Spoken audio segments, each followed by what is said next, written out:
Pizza in the US at least is a staple. It is a product that is low cost, travels well, it feeds an entire family or group of friends. In recessions, in fact, consumers will tend to turn their nights out in, and instead of going out to a restaurant, they'll order pizza at home and they'll have a family pizza night. Pizzerias thrive, especially in the most challenging times. And this was also true in the middle of COVID. It became probably the last option standing in many suburbs and small towns across the country. Ilir, I'm so excited for this show. I heard so many good things from Ben Sun, from Wiley, from Jeff Richards. So thank you so much for joining me today. Thank you so much for hosting me. I'm looking forward to this one. Let's have some fun. It's going to be great, but I want to start, and, I'm secretly an armchair psychologist, so I like to dig into people's childhoods. But, you saw your parents running small businesses, and your grandparents even. What is the single biggest takeaway for you from seeing your parents and grandparents build their small business in your more formative years? Yeah, the biggest takeaway is that building a small business is an incredibly lonely journey. It's lonely because you kind of start off this business trying to solve one problem, and then you inherit an infinite amount of other problems that you suddenly have to be an expert in solving. And so that process can be incredibly lonely. It's a lonely process. And then you decide to be a sole founder. Can you talk to me? Right. It is so lonely. Why did you decide to be a sole founder when you could have had a co-founder? And do you find it lonely today? I know I do. Being a founder, a CEO, can certainly be a lonely job. I think it's very different than what small independent businesses face. I'm fortunate enough to have the resources to be able to surround myself with an amazing team. And so that makes my journey much less lonely than imagine a pizza shop owner or a bakery owner and the lack of resources or time or know-how that they may be facing with in order to have the same luxury that I do. So it's a very different experience. But for me, I think being a sole founder, I'll be honest, I didn't really come through sort of the VC or Silicon Valley sort of part of the business world. I was just raised to build businesses by creating something that the world needs. If that costs me $1, charge $2 for it, and do that as many times as possible. Like I'm much more of a small business owner at heart than I am this person who sought out to build, a multi-billion-dollar company. It's funny, we'll get into the kind of not coming from Silicon Valley central casting later, but I do just want to stay on this one element of kind of lessons from upbringing. I always think that we're kind of shaped by our past. How do you think about what you're running from? That's a really good question. I don't really run from things. I'm more optimistic by design. I wouldn't say I'm running from anything. I think I'm running more towards something. I'm really passionate about building products that are really impactful to people. I'm really passionate about building teams. I just want to create something really special. I will tell you my upbringing. I was born in this town called Dibur in what was then former Yugoslavia. It's like on the border today of Macedonia and Albania. I'm Albanian by background. This is a town of like 5,000 people, and there are no traffic lights. It's a tiny little business. a little town. And growing up, the understanding, the common knowledge, or what we were taught was to simply do your best to get a really good job, hopefully save enough money, and maybe buy a house, have a car, do all that. That was the North Star. That's like the most ambitious plan that anyone from that town could have. And when I was 10 years old, my family moved back to New York. It was my first time immigrating to the US, but my family used to live in New York in the 70s before I was born. Anyway, we're flying back to JFK Airport. And as a 10-year-old, you're looking out the window and you see all these lights. It's like, imagine the stark difference between a town of 5,000 people with no traffic lights and then approaching the landing at JFK Airport in New York City and looking out the window as a 10-year-old. And I remember one of the things my dad said was, imagine, like, think about what's possible here. One of the things I don't want you, and he said this to my brothers as well, was to not really squander is the opportunity, because they made the ultimate sacrifice to leave their family to come to the US for more opportunity for their kids. I think coming back to New York, growing up where I did, very important for me to prove to the world, I think that, and especially people that come from where I come from, that anything's possible, but you just have to work really, really hard. I totally agree. I think it's a wonderful story. Can I ask you, I spoke to Ben's son before the show, and the joy of the way we do this is like we just have a great chat, so fuck the schedule. He told me about you having a Bentley, but then also kind of being in like Staten Island.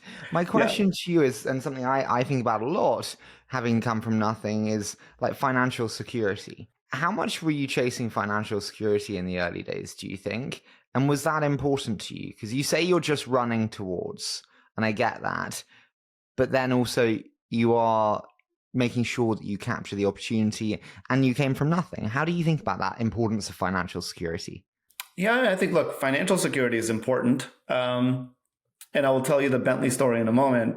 However, growing up, when we moved to New York, we moved in with my uncle. And so my uncle and his family, my dad and our family, we all lived together. My grandparents, we all lived together in a single apartment in Staten Island, 2 bedrooms. All of the kids slept on these sort of mattresses on the floor at night, and then we had to pick them up and shove them under the couch during the day. That was I can imagine it was a struggle for my parents, my uncle, and his wife. But for me, it was some of the best times of my life. I remember those days vividly. We didn't have a lot, but life was awesome. And so for that reason, I'm actually not afraid to land or to end up in a situation where I don't have enough or a lot, or, I guess it's a simple way to say financial outcomes is not what motivates me. Like, I enjoy the process of hard work. I think I'm enjoying the process of going through a lot of pain, and sometimes business feels a bit like a game. It gives you purpose. It's all of that. Now, one of the things I do love are cars. I love cars.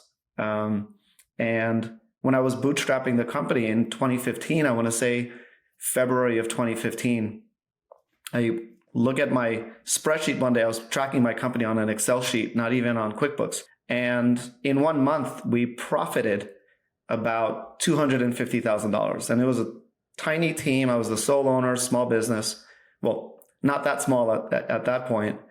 And my twin brother, who's much more of a free spirit than I am, he's like, hey, let's have some fun with it. And so went to this really expensive car dealership in Manhattan, New York City, and bought a Bentley on the spot.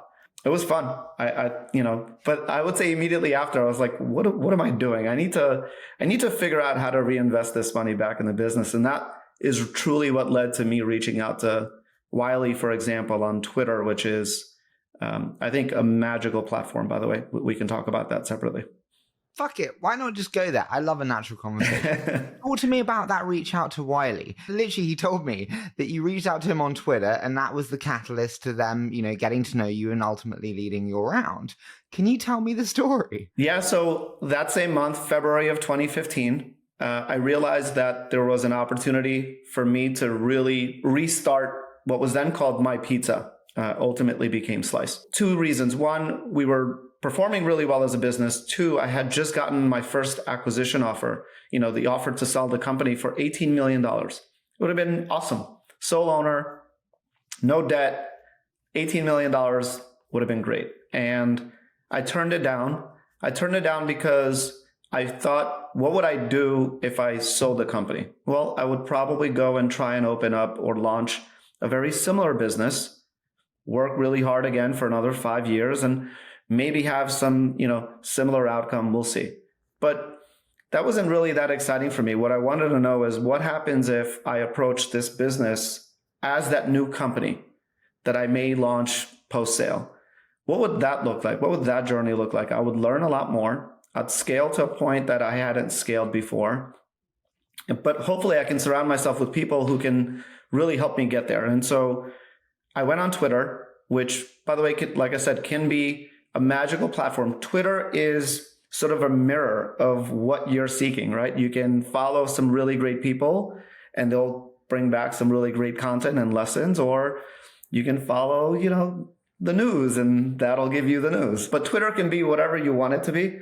And I went and followed a number of really great founders and entrepreneurs in the food tech ecosystem. I tweeted within minutes, Wiley, who I thought at the time was still leading a company called Single Platform, focused around SMBs. He was an early leader at Seamless. I tweeted the founder of Delivery Hero. I tweeted the founder of Zomato, and a couple of other people. And Wiley is the only one who replied. So Wiley replied to my tweet and he's like, sure, send me a message. And I couldn't message him because he wasn't following me back, so I couldn't DM him. Anyway, we got on a call and he was like, what's going on? Like, why are you, who are you? Like, why are you reaching out? How can I help? And I told him that I am getting some traction with this really great merchant-centric online ordering and commerce enablement for small businesses company. And he's like, look, when you're working with about 100 or 200 locations, give me a call back. And I said, well, we're working with about 3,000 locations. And he's like, come to my office tomorrow. And so I go to his office at the time. It was at First Round Capital, which, by the way, I had no idea what First Round Capital was. But went and met with him, and that led to a number of other introductions. I have so many questions to ask here. I think the first thing that I do just have to ask is, it's quite striking there, 3,000 locations, and he was saying come back with 100 or 200. I probably would have said the same if I was him. Why did you not go to investors before? Like, I didn't go to Wiley as an investor. I went to Wiley as a leader in the food tech ecosystem, hoping that he can connect me to some people who can join my company to help me scale. I didn't need money at the time. We were very profitable. The last thing I needed was money. What I needed was people and leadership and just broaden my network. But like I said, I went to the First Round office, and one of the people he connected me with was Josh Kopelman. And Josh and I spoke for about 90 minutes. We had a great conversation, and I leave that meeting, and Wiley calls me. He's like, Josh loved you. And I was like, why does that matter? I really didn't know Josh's background, and probably why I was maybe so loose and the conversation went so well. Yeah, I think for Wiley and some other folks he introduced me to, one of the reasons why I ended up raising money was because that was the way to get them involved in the business. And so that's really how my bootstrap company became venture-backed. It was almost like not for that purpose as a primary reason. It was to get the right people on board. And then money was capital was the way to get them on. Can I ask, what did you do due to not having money that would have been different had you had money? Oh my God. Not having money forces entrepreneurs to become incredibly creative in order to solve problems. I would say capital constraints create some incredible solutions that are very hard to replicate by other companies who may not have the same constraints. One of the examples is I started investing in building a team in Macedonia, which is again where I'm from. So in that small town of 5,000 people, I started hiring people there for two reasons. One, unemployment rate in that country is like 50%. So no one's really working. Average wage for those who do work is about, or at the time, was about $200 per month. Average wage. Yeah. I mean, we're talking about very, very limited opportunities. However, in terms of culturally, education is instilled in every human. Hard work is instilled in every person. And I felt like there was an opportunity for me to onboard some really great team members early days and pay them really well, double the national average. But that would cost me a lot less than having to hire people in the New York or anywhere in the US, really. So we very quickly started building out that team. Today, we have about 650 people in Macedonia. We're one of the largest employers in the country. That would not have happened if capital wasn't a constraint. I mean, we went as far as like creating schools, like English courses, because we ran out of people who spoke English. Like we couldn't hire people who spoke English because, we hired them all. So we started creating English courses. If someone passed the course and they got a certificate, they would then be qualified to work at Slice. Sorry, how do you create an English course? Like you go online and record videos teaching English? Like just take me to that, Ilir. Like physical schools. Like, so went to the city, like, there's English teachers at the actual schools in Macedonia who teach the English language. And I hired them to become teachers. At the time, it was called mypizza.com, but to become teachers at our company. And they were holding courses. It was like a classroom. And so people had to show up every day. It was free. Anyone can join. Anyone can go and learn English. You didn't have to work at My Pizza after. But if you learned and you were proficient and you were excelling in that course, then you would immediately graduate to a job at My Pizza. Where did you not spend money because you didn't have it, but with the benefit of hindsight, you wish you had have done? It was really mostly probably in the go-to-market side of things. One, I was limited by the number of salespeople I can get based on the profits or the amount of money that we were, making at the time. And it took a long time to ramp up. Like it took 5 years to get to a point where we had real scale. One salesperson led to two led to four led to six, but it was like a very slow ramp. I couldn't hire like sales classes to go and introduce this product to as many locations as possible. That created a very slower ramp time. The other part was product. I mean, I had one engineer. His name is Sam Kennedy. He's incredible. He's the only engineer and product person and tech person. He's the only tech person we had in the company for 5 years. Wow.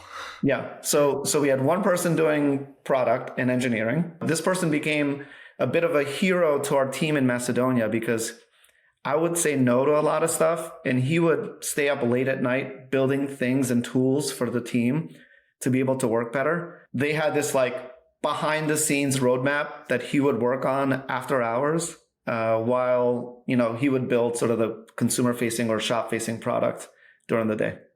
I mean, I love that. I also am terrified that he's going to get sick because then you're fucked. Yeah.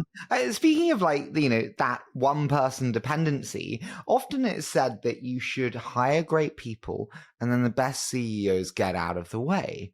You've disagreed with that before when we've chatted. Why do you think that's bullshit? It's complete bullshit. I mean, I used to feel like, okay, hire great people, get out of the way. And I've done that. I've done that many times. And every time I've done that, things have failed. I have failed the person, and the person typically fails at Slice. And the reason why I think that is because every situation is incredibly unique. Even if it's the similar role in a similar company, in a similar industry, there are details in every business that really, really matter that I think are very important for leaders to align on. It's my job to make sure that leaders are successful at the company. It's my job to make sure that we talk about the details and really understand the decisions that are made on a weekly or monthly basis. A company's growth trajectory is a collection of mini pivots, I call them. Like, you don't have to make this huge company pivot, but every decision tree is a little pivot, right? You're kind of going down a path, and those decisions are so important, and alignment around those decisions is incredibly important. How can you align on those things if you're just kind of zooming out and saying, hey, I've got this leader running go-to-market, and I'm sure what they're doing is great. The numbers are great, but 3 months or 6 months later, you get into the details and you realize that things have deviated significantly. I just don't believe in getting out of the way of anybody. I think it's being teammates and going along the journey together. Are you decisive? You mentioned there mini pivots. Are you decisive in your thought process? Not as decisive as I would like to be. I feel like I'm progressing. I'm getting better at it. I used to be really bad at it. I used to really try to run companies, the company with consensus, right? It was like go into these exec meetings and say, okay, what do you think? And what do you think? And everyone had a say. And we had to like all get on the same page eventually. And it would be this really slow process because it's hard to get consensus when you have, 5, 6, 7 strong-minded, experienced people around the table. And we've been fortunate to have really good leaders of the company. I think that was a terrible way to run a business. I think people want, especially great leaders, look for someone to make decisions. They want someone to carve out a vision for where we're headed. So I feel like I've become better, but I'm still not as good as I think I need to be. Why not? I would say when I was growing up, the culture that's instilled in me is it's like hospitality first culture, which is you kind of want to take a little bit of a back seat. You definitely want to get people along. You don't want to like piss anybody off. I come from a culture where, telling people what to do is a bit of a disrespectful element, right? Like it's not respectful to go to people and say, this is what I want you to do. It's more like, how do you get them there? This is something that I've been talking to some, other founders, in the ecosystem about, like things that we've been taught when we are young, actually, I believe sometimes create a lot more damage than good. Now, I'm not saying things like, hey, be kind or be nice or be good to people. I'm saying don't speak when you're not, called upon. That kind of stuff I think can be very, very dangerous, but it's probably because of my upbringing. My therapist once told me parents, they fuck you up, Harry. And I thought that was a wonderfully concise That's right. way to put it. I think that's like decision making in many ways. The other thing that's fascinating is you mentioned the mini pivots. With mini pivots, you need good communication to discuss why you're moving, where you're moving to, and the thought process around it. What have been your biggest lessons in effective communication in management, given the many, many pivots? I think the number one thing is really just the frequency of communication. So the same thing really needs to be communicated incredibly frequently, especially as the company scales. There's no communication debt in the early days. It's a small team. Everyone kind of is in the same place. Everyone's talking about the same stuff. Nothing's lost in translation. As the company scales, the first thing you want to do is obviously communicate these things multiple times. A mentor of mine once said, if you're not feeling nauseous because you're communicating the same thing over and over, that you just feel like, why am I saying this again? Do it one more time. That's how you know that you've communicated enough. I think the other part is, I think it's very rare that people clearly communicate the why, because the why is very, very important. Not just the decision we're making, but why are we making that decision? And how can we articulate that not just a step ahead, but like 5 steps ahead? How can we connect the current why with some future decisions? I think it's a really important part of clear communication, because then you want people, the team members, to be able to make their own little mini decisions. And if they don't understand the why, then how can they make the right decisions? I mean, you can't be present for every single one of them. So communication frequency, and then being incredibly clear with the why, not just like one step ahead, but many steps ahead. Very, very important. That's one of the lessons I've learned. That's all good and well, and I totally agree with you. You decided to go from hard mode to extra hard mode, though, and have a teams in Macedonia with those communication pathways. How do you prevent, I'm fascinated, how do you prevent a team of like 2 islands, one in the US, a US team, and one in Macedonia, Macedonia team? How do you prevent those kind of silos between the two in communication especially? Yeah, and by the way, to make things more complicated, we also have an incredible team in Belfast, Northern Ireland, and some folks in the UK generally. That team is about, I want to say 100, 150 people now. You've got this company that is part US, part UK, part Macedonia. The question is how to prevent those silos. What I've learned is I think it's probably more important to just embrace the silos. I don't think you can prevent them. because every single geography, every single region has its own cultural dynamics. And what we've done is we've actually created geographic sort of communication frameworks and platforms. So actually today I've got an all hands meeting with everybody in the US. Next week, it'll be everyone in Macedonia and then Belfast. And so the reality is that what motivates people in Macedonia and the cultural differences there are incredibly unique. If I communicated to the company more broadly and try to like make sure that all these people behaved identically or as similar as possible, it would be a total failure, in my opinion. Who made the rule that everyone has to be like all on like one cultural norm? It doesn't have to be that way. Can I ask you a weird one? What infrastructure do you work on across all of those different teams and geographies? Is it Slack with Airtable and Asana? How do you, from a technology infrastructure standpoint, make them come together in some cohesive way?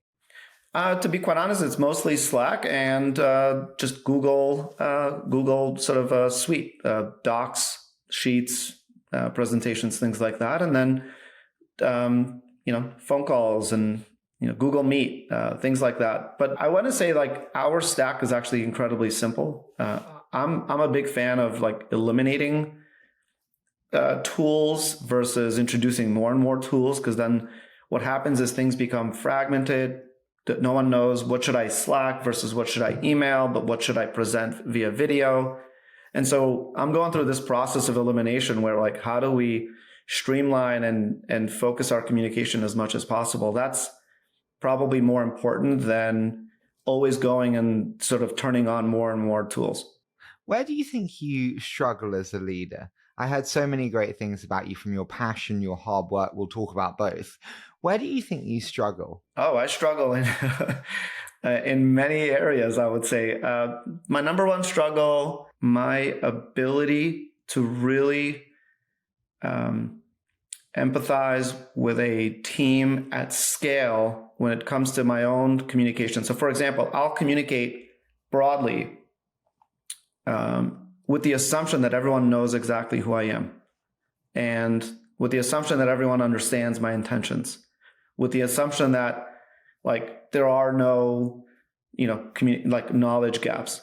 And so I communicate very, I want to say authentically and directly, especially when it comes to like company-wide forums. And that typically has been a struggle because sometimes I'll say things that are, to be fair to our team, incredibly easy to misinterpret.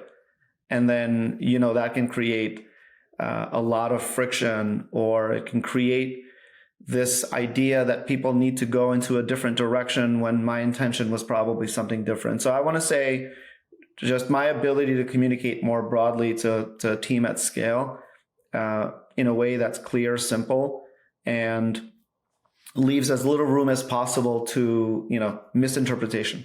Were you good at fundraising? You mentioned communicating to different parts of the organization there. Fundraising is communicating and storytelling to investors. Were you good at it, given you had no idea, respectfully, who First Round were and really weren't from Silicon Valley casting at all? I was really good at it when our numbers were great. And I was very bad at it when our numbers were bad. Okay, so your numbers were good in the First Round days, correct? That Yes. was like, okay, when were the numbers bad? It's not that they were bad. It's like, I want to say in 2019, I could not fundraise for the life of me. And I learned for the first time that when you raise capital, so we raised a round of $15 million in 2017, and that was led by GGV Capital, by Jeff Richards. And that was an amazing moment for Slice. Jeff has been one of the best partners you can ask for. What I didn't realize is that raises the stakes. Again, I'm not coming from the world of like, let's go raise all this money. It was just like a moment in time where I felt like capital would be able to really help us, scale faster. But it set expectations that were even further beyond my own realization of what the company needed to accomplish in order to then raise more money in the future. I would also say I got out of the way too much. And so we hired a lot of people. Our team went from like 30 people to 100. And that creates demand for more capital. Some of these people are still learning the business. So the performance was great. Like we were growing, I want to say 60, 70, 80%.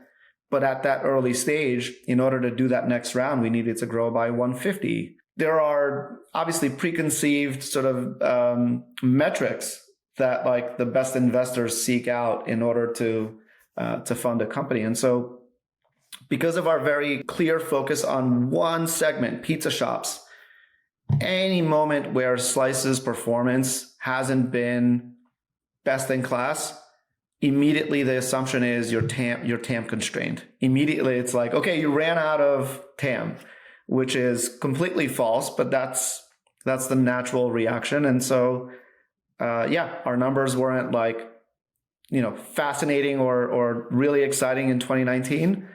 And I was terrible at fundraising. Our numbers were incredibly great in 2021, and we raised in like 2 days. What did you change when the numbers were shit or not great in 2019 and it was hard? What did your mind say to yourself, and what did you change? I needed to stop getting out of the way. I basically outsourced is the good name. Like just because the team is internal doesn't mean founders aren't outsourcing problems or responsibilities.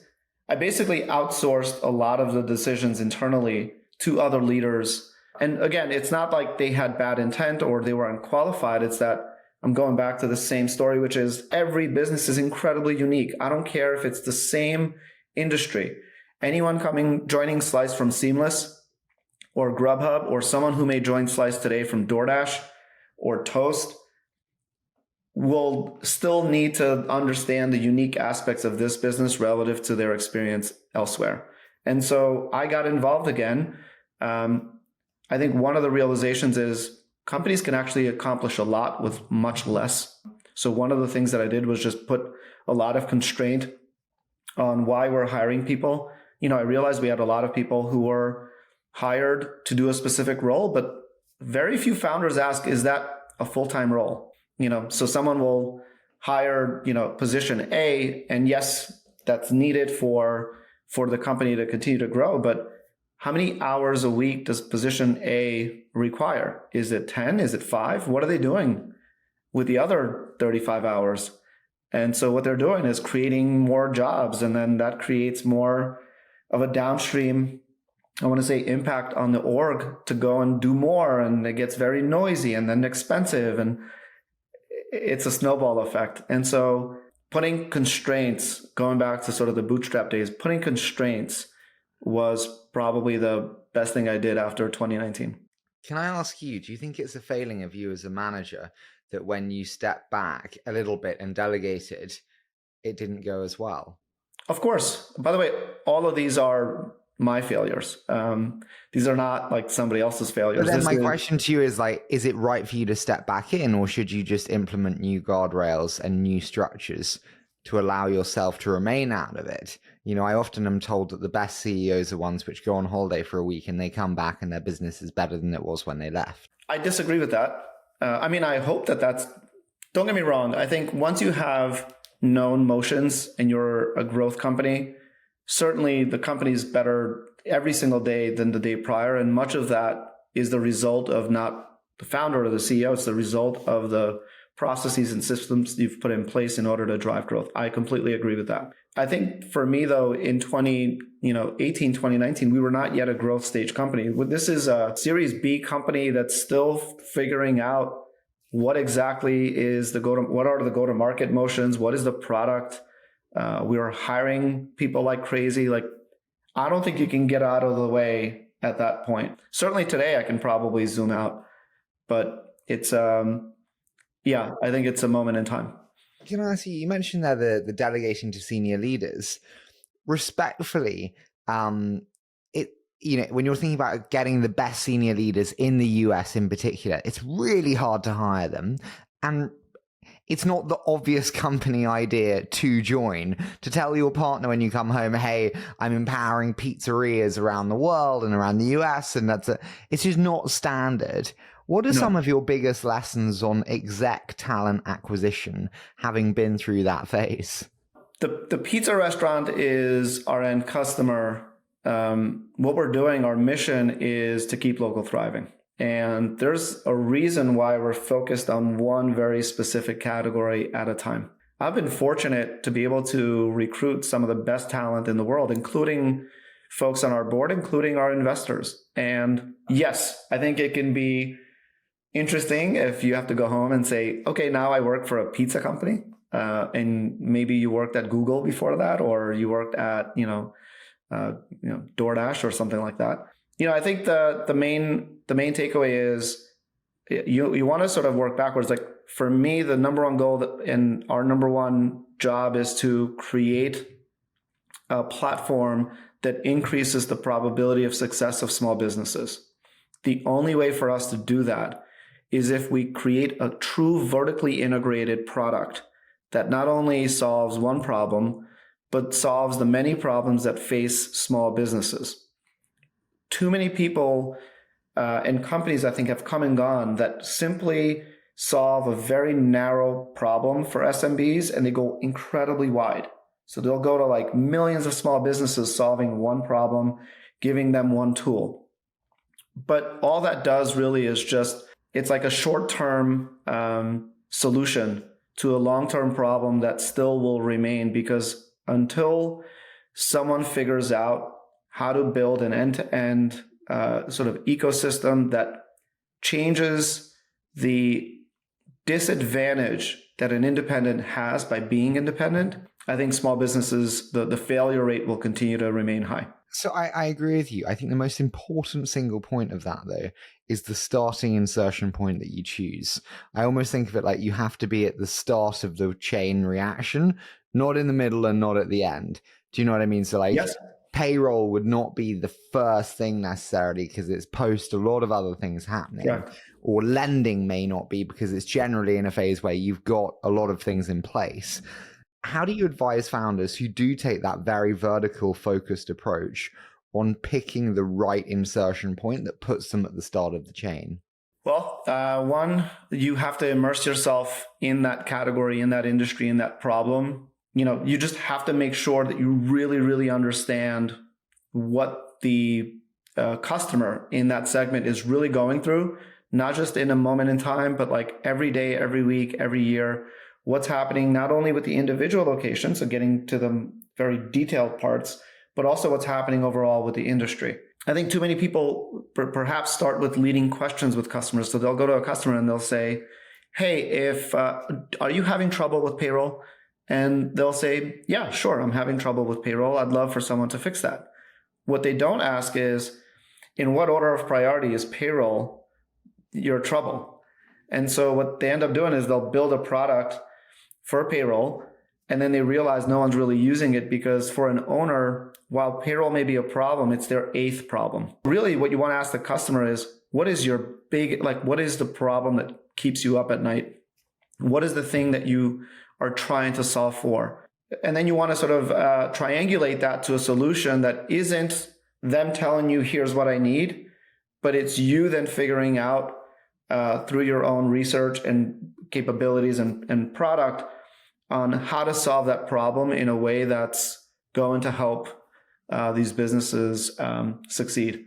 The example I'll give you for me was every one of these businesses was really struggling with sales. Small businesses, at the end of the day, they just need demand. And everyone I heard, if I spoke to an owner, they would say, how can I get new customers? I figured out that it wasn't new customers that they were struggling with, but they were completely sort of abandoning their existing customers. All of their existing customers were calling their phone line. Once they placed an order, they were gone. They would just come back again by memory. How do you get in touch with your phone customers again? You're not going to call them in a week and say, hey, it's time to order pizza again.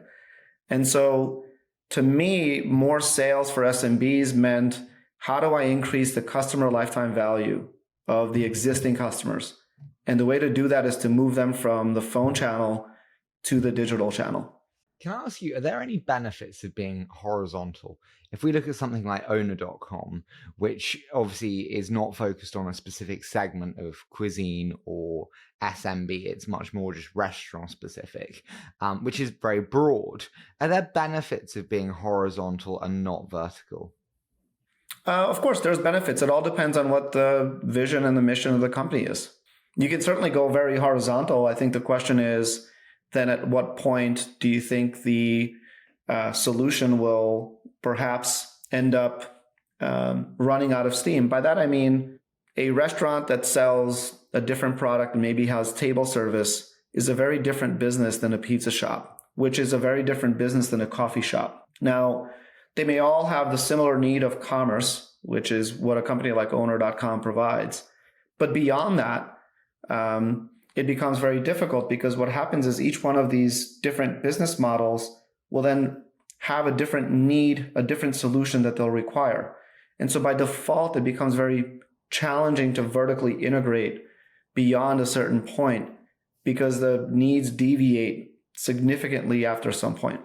So I totally get you and agree with you there. If we continue on the verticalization, I'm fascinated by this. How do you think about when's the right time to add that second product, to start moving on from the initial Trojan horse to add your first ancillary? When did you do it and when's the right time? Once you get enough scale with your first product and you have a cohort of merchants, of customers, merchants I call them on our side, but customers who are adopters of that first product that have realized success with that first product, it's probably time to introduce the next product. But you don't want to introduce it to everyone because the reality is, regardless of whether you're a horizontal or a vertical, every one of your customers is at a different point in the life cycle. Some opened a month ago and some have been around for 10 years or 30 years. The person who opened up a month ago has a very different need than the person who opened up 30 years ago. There's a merchant or shop today that needs a lot more customers. And there's a shop who, if you call and said, I'm going to bring you more customers, they're going to say, what are you talking about? Like, that's the last thing that I need. So that's one, that's sort of the external life cycle of a merchant. Two, it's the adoption curve internally. And so in a geography like New York, where we started, we have a lot of merchants who are completely integrated with our commerce products. It is time for us to introduce more products in that stack in order to continue to help increase the success rate of their business and lower their costs, perhaps give them back time. But if I go to a merchant in a geography where we're probably pretty much absent today, let's say Seattle, Washington, and I go with this like multi-product thing, that's too intimidating. That's a lot, right? And so now, what I do like about multiple products is that each one independently can become the wedge. So now, a lot of people call it a Trojan horse, but a wedge can become any one of those products. So the TAM basically becomes a little bit bigger in that market. But I've found it very challenging to have small business owners, especially these like micro business owners, to adopt more than one product at a time. It's too much change.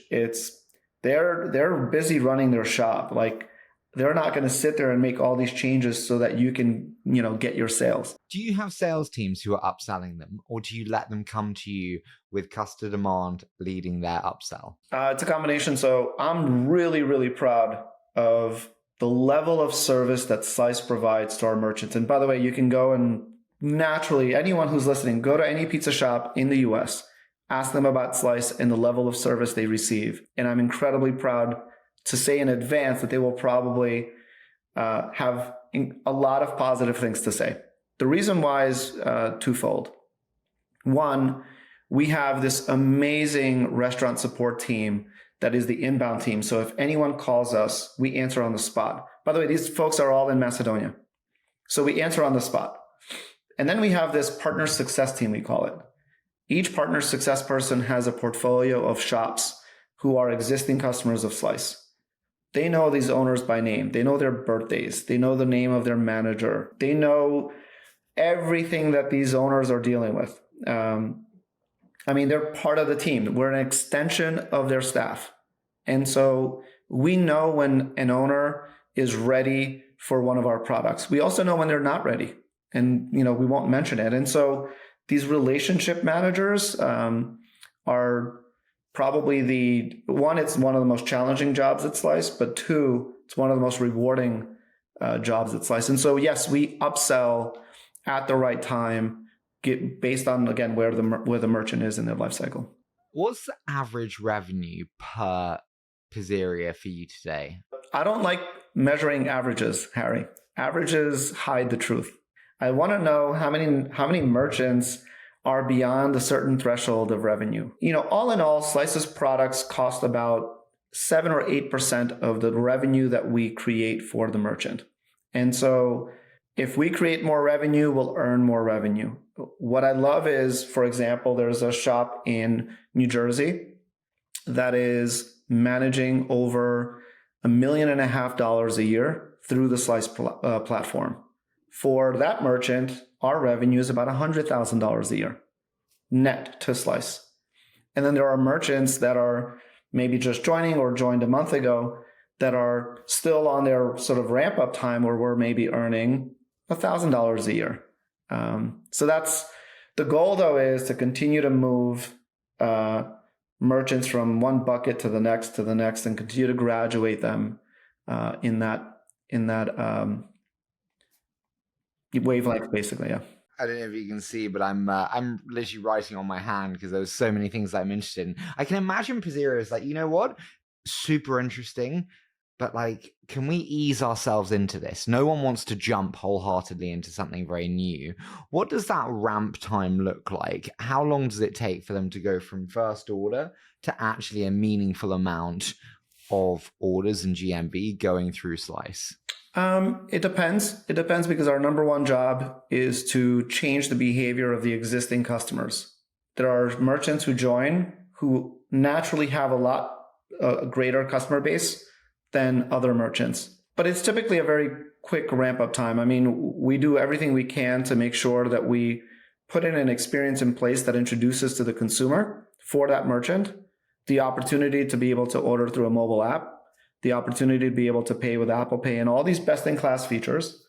And so we believe that we have an experience for the consumers that is, more rewarding. By the way, it should cost less to order online than calling, which is kind of fascinating. The consumer has been trained in the US to think that ordering online is more expensive. That's kind of wild to me. Isn't software supposed to make things more efficient? I'm proud of the fact that our product has made ordering more efficient online than calling. It is a better experience for the consumer because they don't have to wait on hold and order from memory. And obviously it's less expensive for the merchant because they don't have to answer the phone. Really easy one, given the fact that you just said you don't like averages. But I'm going to go for it anyway. When you think about percent of revenue that's driven through Slice versus alternative channels, where are you today with the majority of pizzerias? Is it 10%? Is it 50%? Is it 75%? Just help me understand the revenue makeup there for the pizzeria. So there are pizzerias where, on average, we're probably now about 10% of their revenue. But there are pizzerias where we represent more than half of their revenue. Let me give you a quick framework. The average independent pizza shop in the US has total sales of about $550,000 per year. And most of that is phone-based. Most of that is either phone or walk-in. It's offline. The average Domino's location does about 1.2 million in revenue and sales per year in the US. The delta of 700,000 is primarily online digital volume. Their phone volume is actually identical. It's when Domino's invested in mobile and ordering online and they stopped advertising telephone numbers. That's when the performance of Domino's locations went through the roof. And in fact, their stock, if you look at their performance in the last 12 months, it's been 12 years, it's been just incredible. I mentioned this in a couple of other conversations. I wish I invested in Domino's at the same time that I launched Slice. So when you look at that gap, it's all digital. And so what Slice tries to do is increase the revenue per merchant. So it's not just about the wallet share of Slice relative to the total volume of the merchant, But it's the first question we have that we want to answer is, are we increasing same-store sales? Are we increasing the total sales of the shop? And if we are, then we earn the right to capture a portion of that value in the form of, our take rate. Can I ask you, do you get pushback from independents in terms of ownership of customer data? When you think about them signing up on a website or joining a newsletter for, Mama Tito's Pizzeria versus with Slice, you own the customer data. Better business, but not as good for them. Is that a question and a problem for many? It isn't, because while Slice has access to the customer data, all the customer data is completely transparent to every merchant. We're not an intermediary. We're not a third party. So all the customer data, we have an owner's app. Every pizza shop knows exactly who the customers are, who their loyal customers are, who the repeat customers are, and who are the first-time customers. And all that information is completely transparent. Our job is to form stronger connections between small businesses and their customers. And our job is to be as invisible as we can, while also making sure that the product experience is best in class. Can I ask you, when you say about the 10% of revenue makeup that, some have towards Slice, you just see the huge potential you have moving forwards.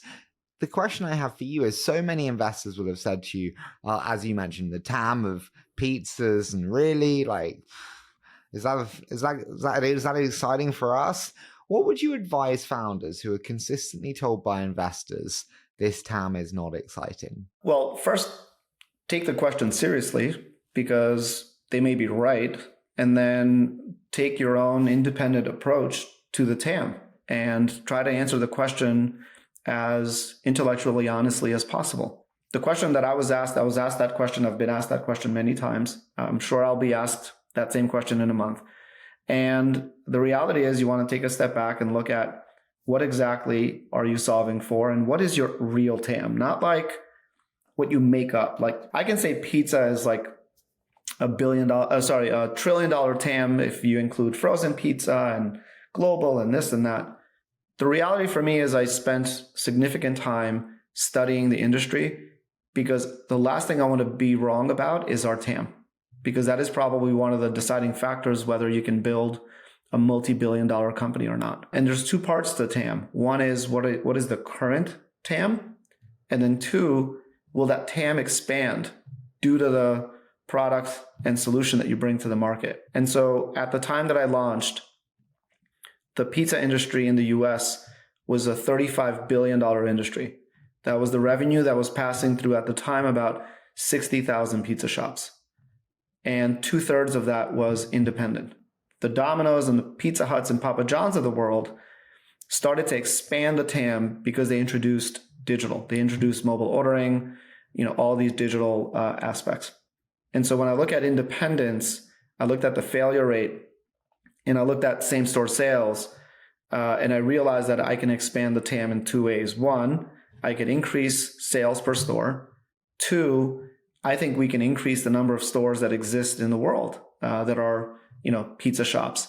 And so when you fast forward today, $47 billion of revenue passes through about 80,000 pizza shops.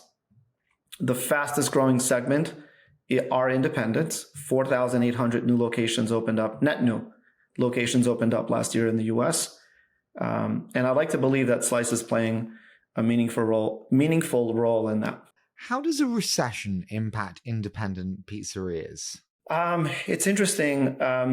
I've been telling people forever, because I always used to get this question, that pizza in the US at least is a staple. It is a product that is low cost, travels well, social, it feeds an entire family or group of friends.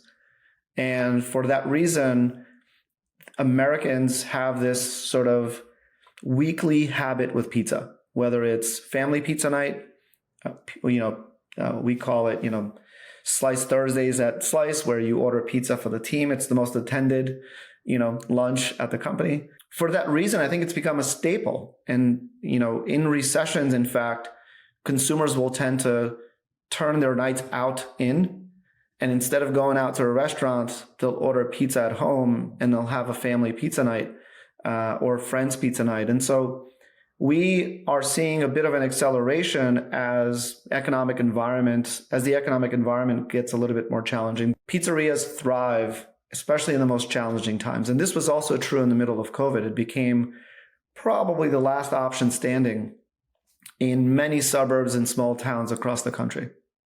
Can I ask you, are there any questions? You've done interviews before. I listened to them before the show. Are there any questions which you're not asked that you wish you were asked? I do shows too, and I always get asked the same one. How do you start? How do you balance your time between funds and media? Yeah, are you worried about burnout? And I'm like, fucking hell, ask me something new. I'm not going to answer the question, but one of the questions very few people ask is if I wanted to compete with Slice. I mean, I guess it's a bit of a cliche question, but if I wanted to compete with Slice, where would I start? That's a question that I think very few people ask. I mean, you have an opportunity to really find out about the true weakness of a company, like the blind spot. Why would you not answer it? I'm not asking for the answer, but it's like, I'm just positing an idea here and maybe being arrogant, but I would tell you the weakness of my business, because even though you know it, you would have to go through 8 years of media company build to get to it. So like the moat to get there is too big. I agree. Because there are no benefits to me sharing it. I like you. Do you have people to talk to? Do you have like a founder community? I do. I will say both Ben at Primary and by the way, Ben, I don't know if you've ever spoken to Ben here, but you should. His story is incredible.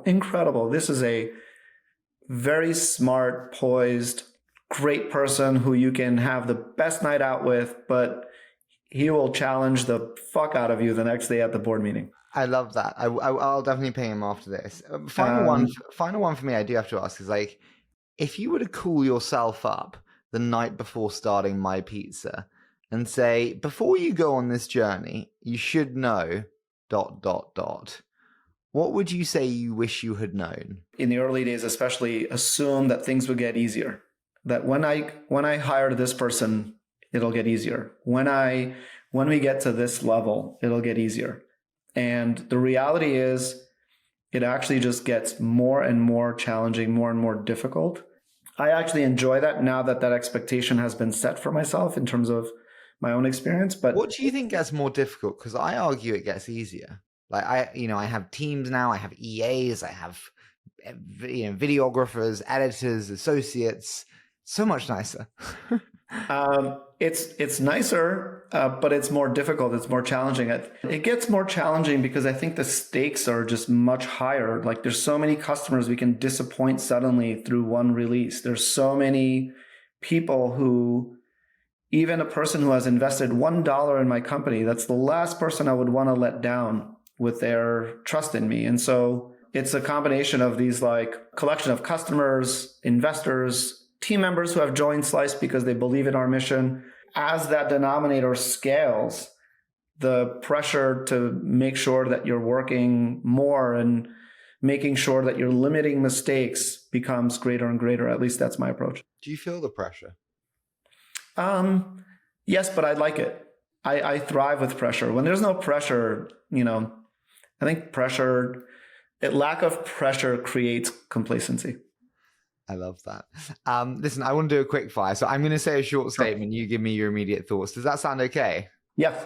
Okay, so you can have dinner with one person, dead or alive.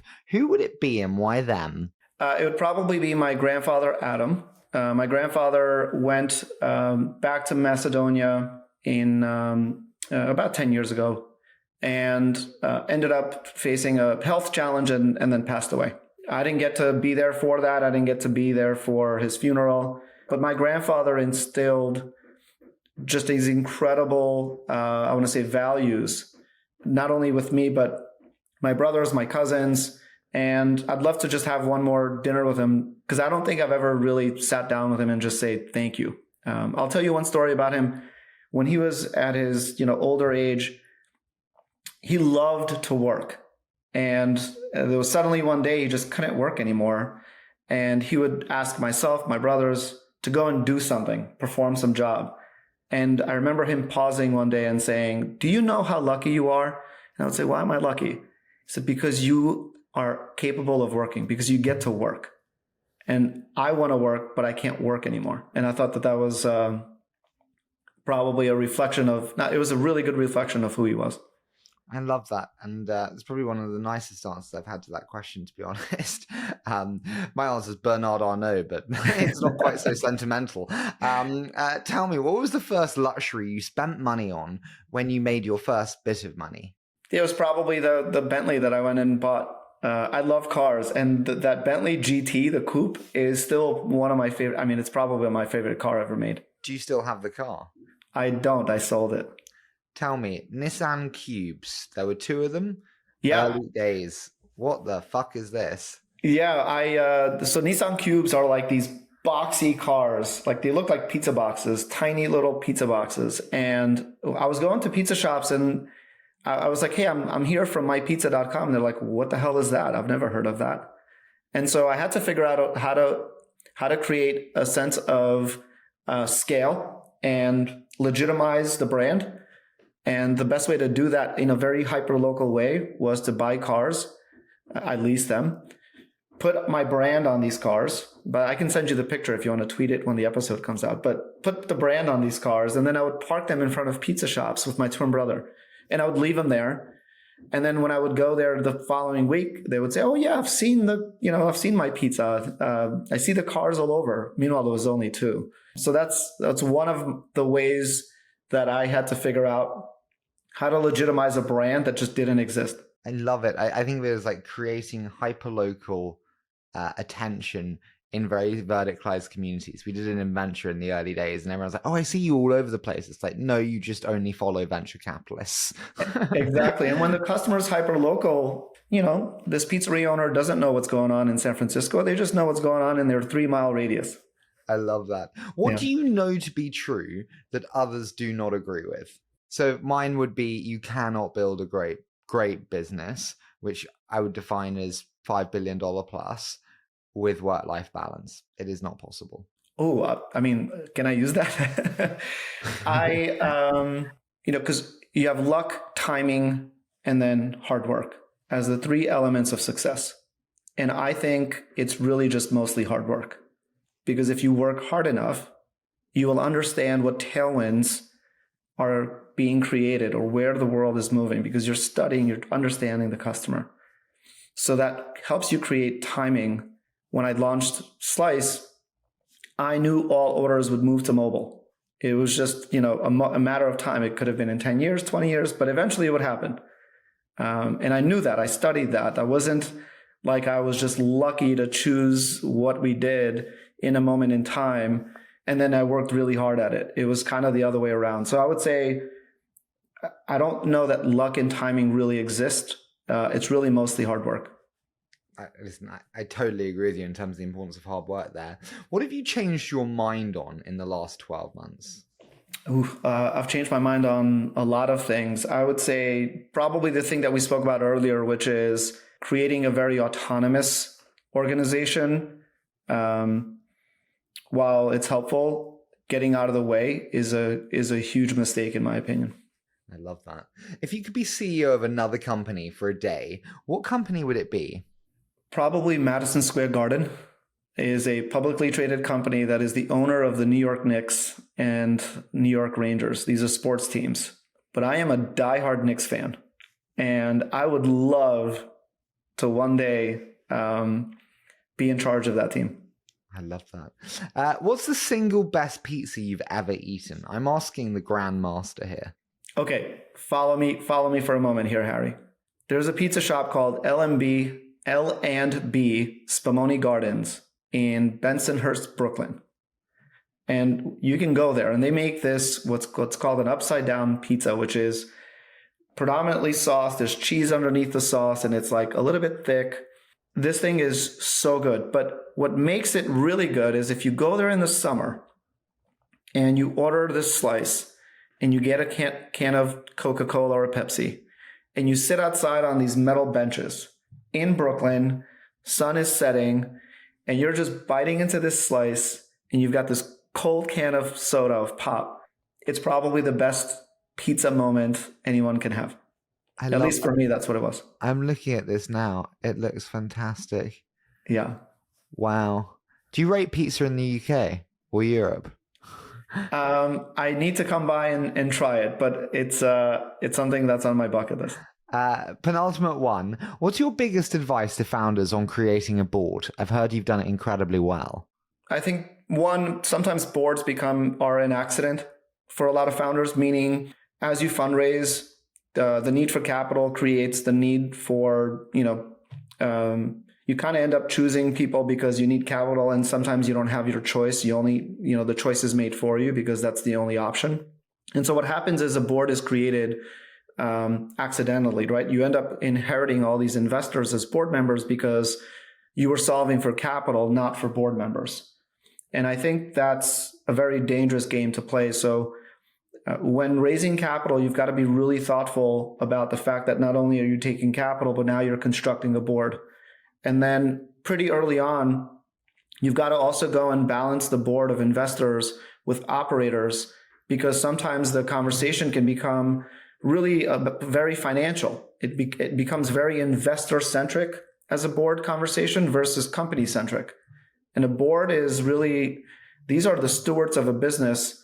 And so the earlier that you can bring on people who are operators and aren't necessarily investors, and they can really contribute to the conversation, the better it is. For me, that person was Deirdre Bigley. She was the chief marketing officer at Bloomberg, on the board of Wix, Shutterstock, amongst others. Most recently, Kat Cole, who's the president at Athletic Greens. Before that, she was president of Focus Brands, which is Carvel, Jamba Juice, amongst others.